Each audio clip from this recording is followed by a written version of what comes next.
I've always wondered why Alaska belongs to the United States instead of Canada, given their geographical adjacency. Maybe you've asked yourself the same question. Actually, it's not just a wild fantasy, it was almost a possibility.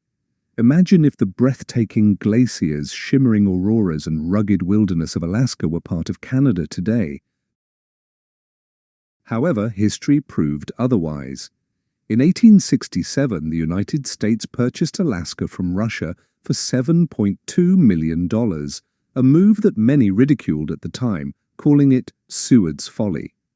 Alaska's vast natural resources and strategic location have made it an invaluable asset for the US. But why didn't Canada, or rather Britain, which controlled its foreign policy at the time, make this deal instead? Was it a missed opportunity of monumental proportions, or a prudent decision given the circumstances? To understand why Canada didn't buy Alaska, we need to step back into the world of the 1860s. Canada, as we know it today, was in its infancy. The Dominion of Canada had just been formed in 1867, and its government had limited autonomy under the British Crown. Foreign policy decisions, including territorial purchases, were firmly in the hands of Britain. At the same time, Russia was eager to sell Alaska. The Russian Empire was struggling financially and feared losing the territory to Britain in a future conflict.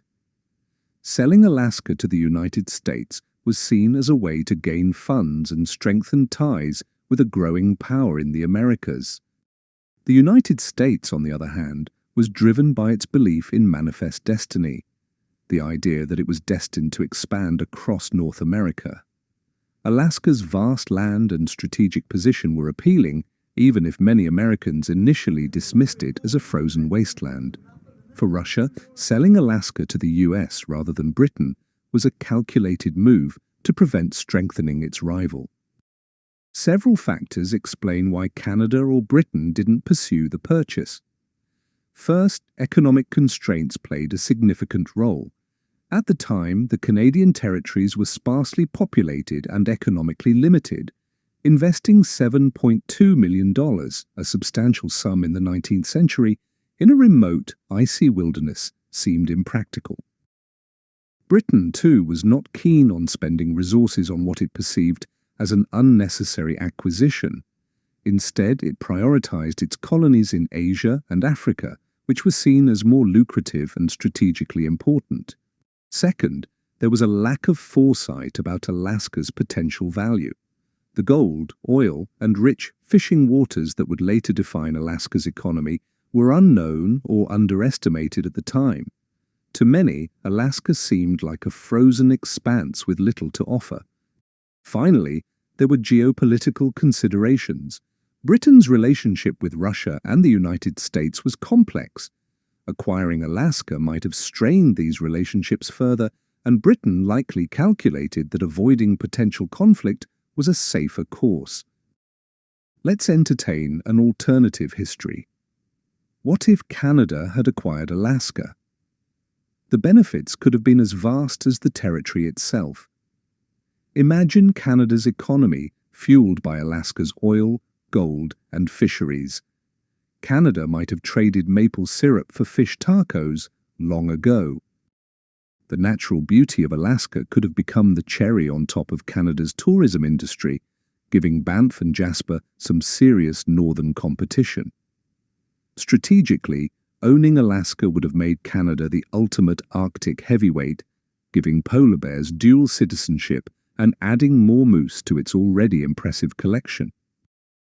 But let's not get carried away. Governing and developing such a remote and frosty frontier would have been no picnic, unless you enjoy picnics at -40 degrees Celsius.